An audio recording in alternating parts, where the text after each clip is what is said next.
My name is Charlene Burdett Ricards.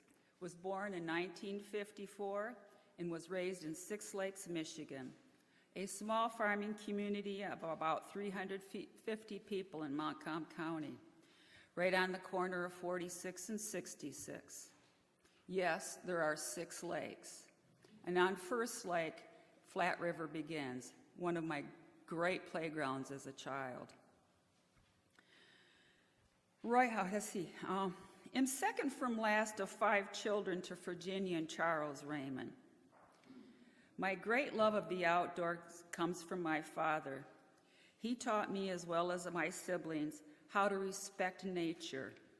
He taught us how it can give us so much, as well as take, if not respected. Seems I can never get enough of this beautiful country of ours. Plains, meadows, forests, deserts, waters, and mountains. Children are born naturalists. They explore the world with all their senses, experiment in the environment, and communicate their discoveries to those around them. Audubon. My mother, as well as her mother, my grandmother, were the teachers of common sense in our childhood. Always hard at work, teaching us how to work with what we had. We had very little, but it was always enough. There was hunting, fishing, there was gardening, picking fruit and vegetables, and lots and lots and lots of canning. That, along with chores, kept 5 children busy. We were taught to take care of what we have, believe in God, and that our living earth is giving and abundant. I have found through the years of practice that people garden in order to make something grow, to interact with nature, to share, to find sanctuary, to heal, to honor the earth, to leave a mark. Through gardening, we feel whole as we make our personal mark on the land. The Inward Garden, page 19. Now, each one of us kids had 2 pairs of shoes, one for winter, one for spring.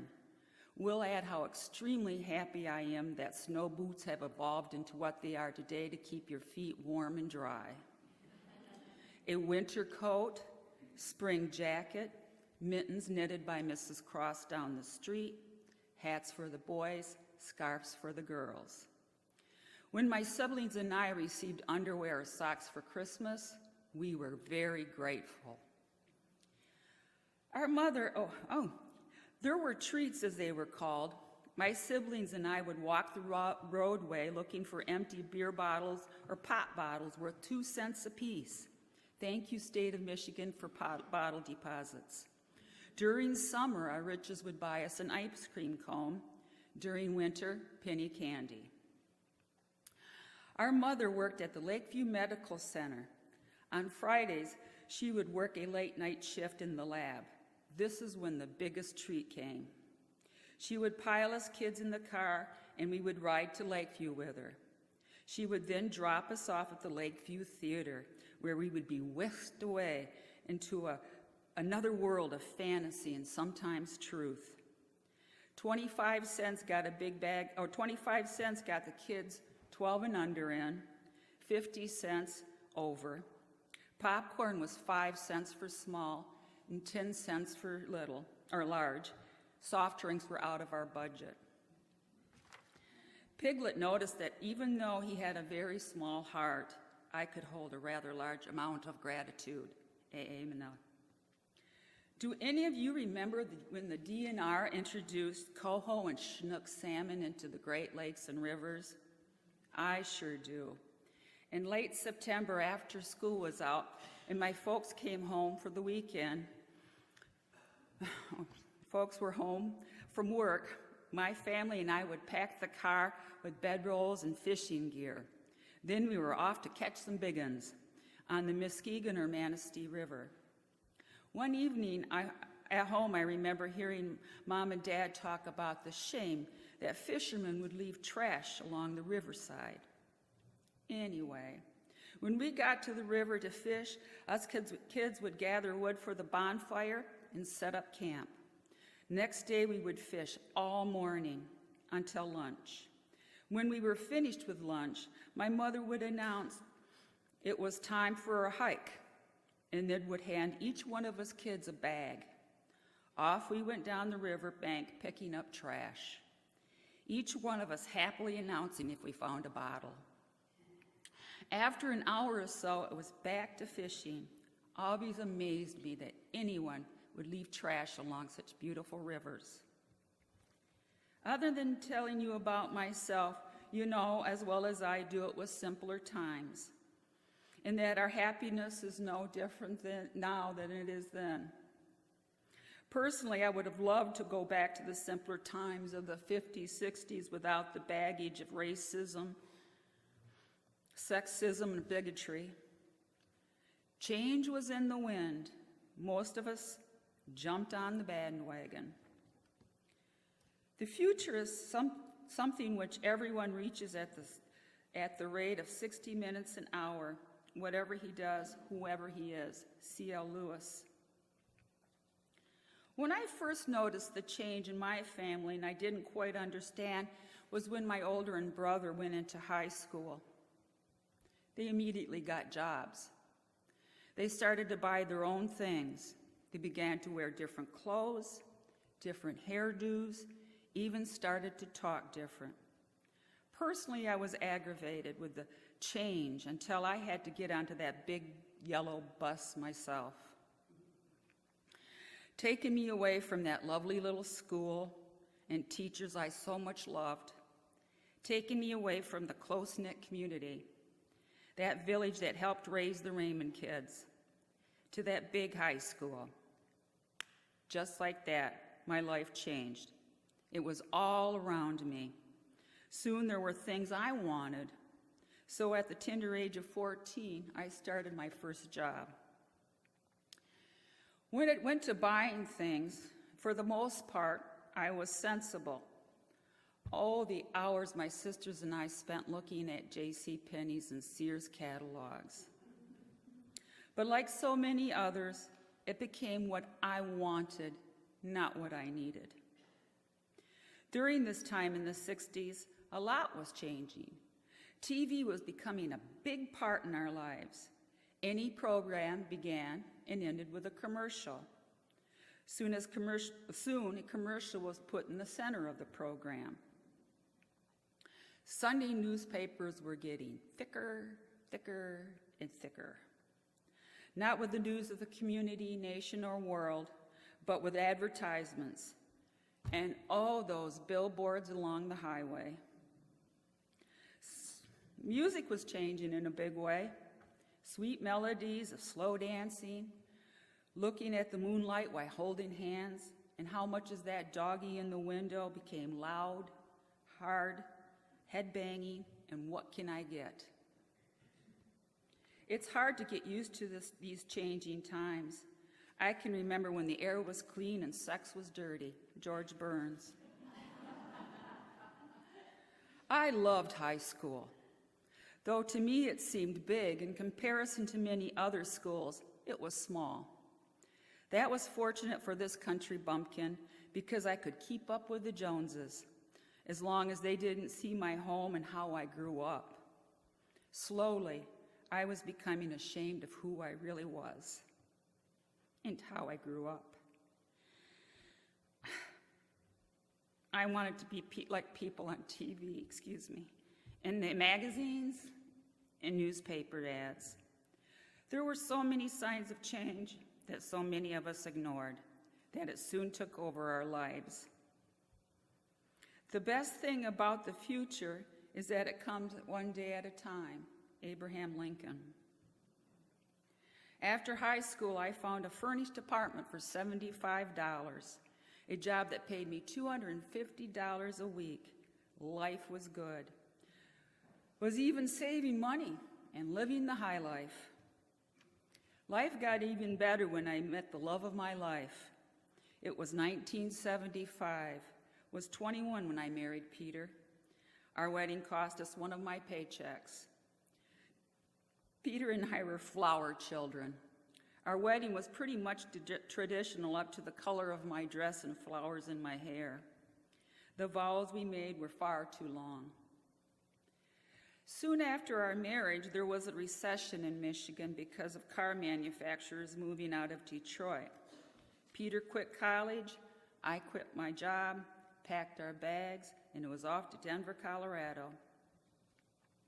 The purpose of life is to live it, to taste experience to the utmost, to reach out eagerly and without fear for newer and richer experience.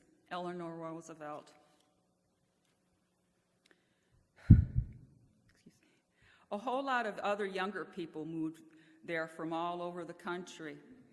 It was the place for a better paying job. By 1980, 62% of the population in Denver was between the age of 25 and 38. Denver started to grow so fast that the city could not build fast enough. If you weren't in high tech, you were a construction worker. Because of the cold air coming over the mountains, it would keep the warm air down in the city. Air pollution became so bad, I finally had my chance not only to see it, but literally taste it. Got so bad, the city made bus transit free for 2 years. Pollution didn't go away, but it got better.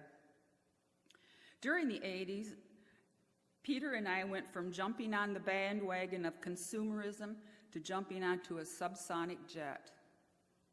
Soon after we arrived to Denver, Peter landed a job as a car salesman. First, I was a waitress and a groundskeeper for a singles complex that Peter and I lived at. Guess they didn't care if we were married as long as we paid the rent. Peter, being honest and a brilliant mathematician, moved him quickly up the car business. So quickly that within 6 months, we were on the beach in Maui, Hawaii for a vacation. It was amazing, enough that I was living in a fancy apartment in Denver, let alone getting on a jet plane to Hawaii. From there, it moved all so fast. Motorcycles, boats, houses, clothes, food, oh, the food. In the 11 years we lived in Colorado, I believed I cooked 3 meals. The pots and pans I had were from a contest Peter won. Now for the big one, our entertainment. Here in America, we think we know how to be entertained. Emphasis on we think we know how to be entertained. I will not insult your intelligence and how much my husband and I spent on clothes, plane tickets, hotel rooms, food, and tickets to be entertained. Gifts we bought for family and friends were on the side of absurd. What my mom must have been thinking. Personally, I have done a lot of research on endorphins because since I was a young child, I have dealt with post-traumatic stress disorder, PTSD. Endorphins are produced by the central nervous system and pituitary gland. Endorphins take away physical pain and mental stress. Endorphins have helped me get off from medications and mental therapy, hence my long bike rides and other physical activities I do. In this research, I have also learned that endorphins can also be triggered by music, smells, and other activities that do not require lots of exercise. Happy endorphins. Right now you're thinking, what does this have to do with consumption? I'm getting to it. In one of my researches, I found a paper published on the amount of happy endorphins produced in entertainment. My favorite is going to Disney World for a full day versus going on a picnic with loved ones for 2 hours. In an amusement park, you will receive on the average 15 to 20 minutes of happy endorphins. The rest of the time, you're thinking about what to do next, how long the line is, what am I going to eat, when can I rest, and how much money am I spending? Though they did mention that the walking at the end of the day would give you more endorphins. Now, going to the park for a couple of hours on a picnic, it will give you 45 minutes to 1 hour of happy endorphins. So pretty much, our entertainment industry is about profit, not happiness. The happiness that is in our backyard, our family, our community. Get thee to a school basketball, volleyball, football, lacrosse game. Go to a community or school play. Go to a local concert or symphony. Take a walk around town, in the field or woods. Get these happy endorphins. It is the sweet, simple things of life which the real ones are after all. Lori Inglis Wilder. Over the years living in Colorado, I had come back to Michigan to visit with family and friends. In 1986, on a visit to my parents, my mother asked my husband would he help her make a living will. About 6 months later, both Peter and I returned to my parents' home for Christmas and to get this paper signed. It was then I noticed something odd about my mom. She was forgetting things, like names, what she had done that morning, what did we want to eat for dinner when we already had dinner. A year later, we knew it was Alzheimer's. Peter was finishing up a job in Tulsa, Oklahoma. He asked me where I wanted to go next. I said, home. That was when we moved into the home we lived in now, 27 years, and a whole new chapter began in my life. Was pretty much living the same lifestyle I had in Colorado.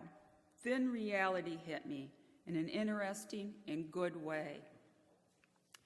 While in Six Lakes Bar visiting with some people I had known growing up, a friend I hadn't seen in years walked in. After talking with me a while, she invited me to her home, so we made a time and date.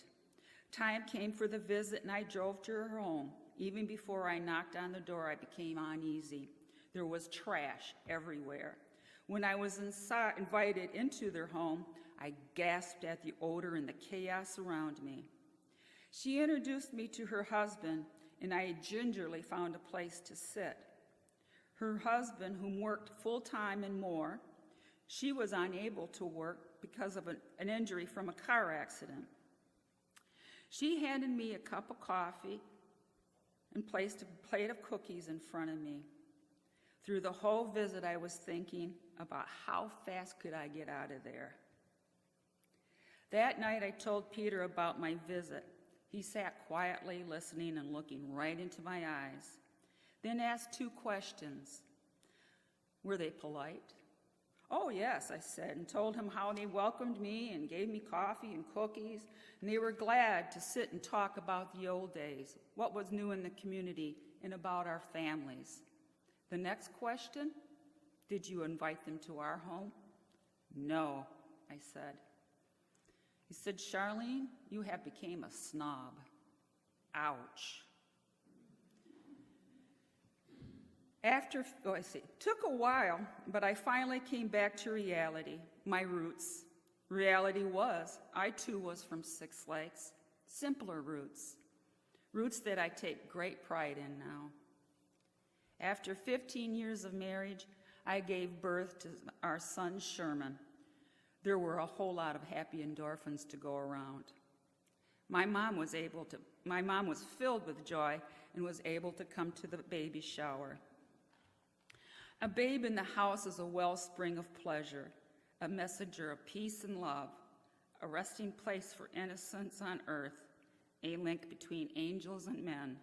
Martin Farrar Tupper. Now, I will say my husband and I regressed a bit when it come to buying things for our son, but we continue to reassess our needs and our wants in our lives. Wasn't easy, because now it was the 90s. People all around us were on a buying frenzy. Don't have money? No problem. You can get a credit card, or 2, or 3, or 4. Stores were filling with useless junk. Christmas became a consumer's joke. Grocery stores, hardware stores, furniture stores became huge monster boxes on every block of our cities. Cars became extremely expensive, but hey, gas was cheap. Pickup trucks became full-size Tonka trucks. Designer clothes. Putting their name on every article of clothing across the front of the shirt, down the leg, pants, and on shoes. It became the it thing for children to wear in school. It was next to impossible for me to find clothes for my son that did not have an advertisement on it. And with all this wonderful stuff, where has it left us now? Or should I say, what has it left us now? To be yourself in a world that is constantly trying to make you something else is the greatest accomplishment. Ralph Waldo Emerson.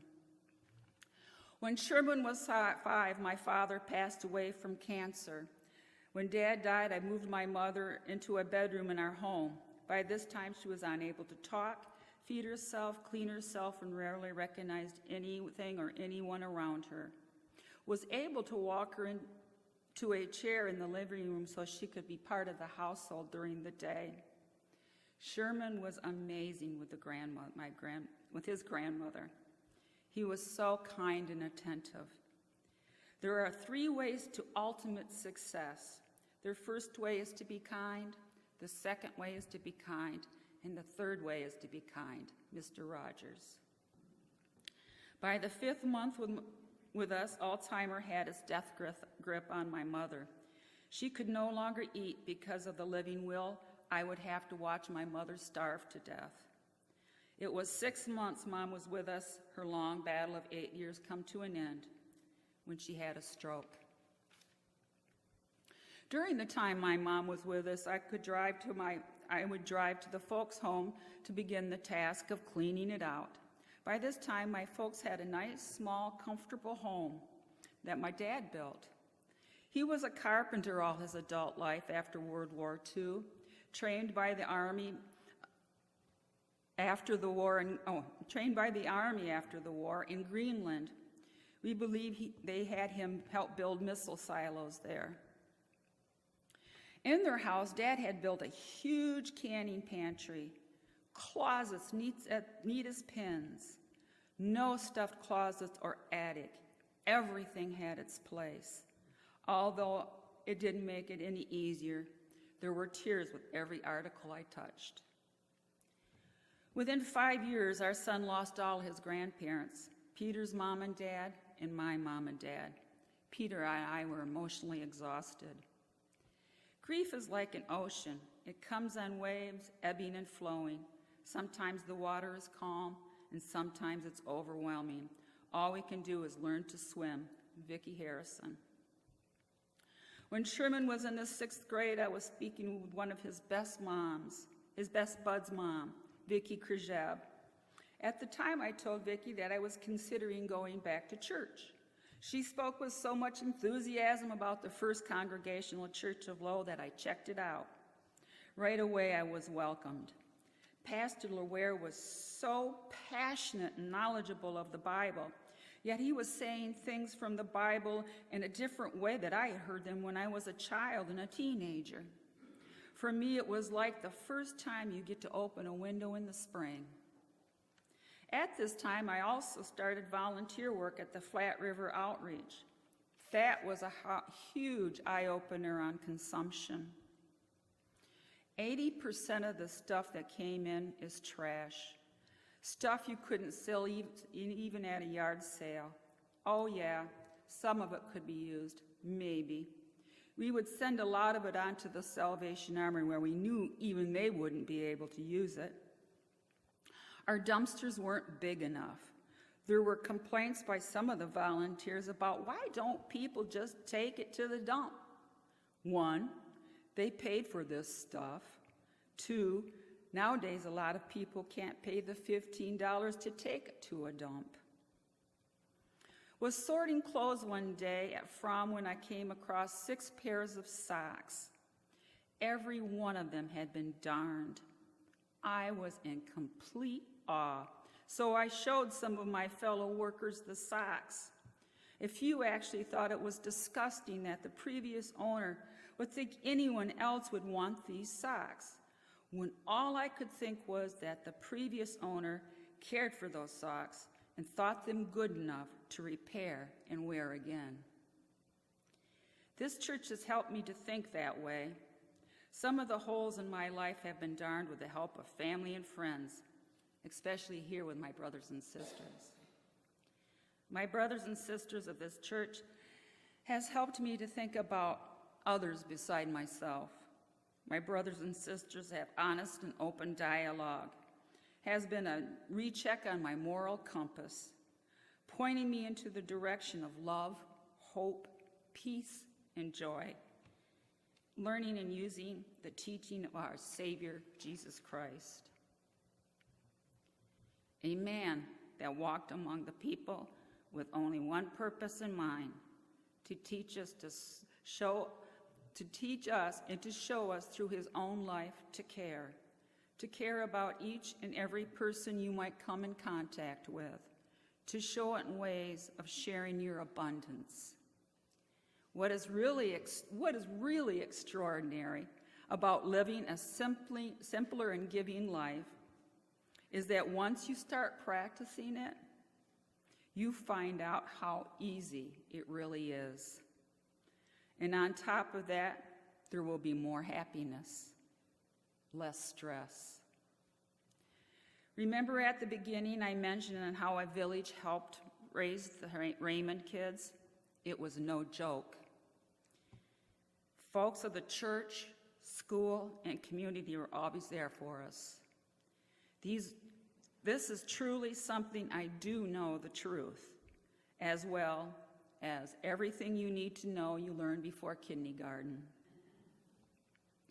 As I close, I would like to remind everyone to look deeper into your hearts, to think harder with your mind and how you are living your lives on this big blue marble. As Helen Keller wrote, "I am only one, but still am one. I cannot do everything, but still I can do something. I will not refuse to do something I can do." Peter and I celebrated our 40th anniversary last month. We took time in our busy lives to go to the ocean at the Outer Banks of North Carolina, and each day walked several miles on the expansive beach of Pea Island National Seashore. On the third day, as we were going out the door for our walk, we both took a trash bag. May these words bring meaning to your lives, our lives, and this I pray, amen.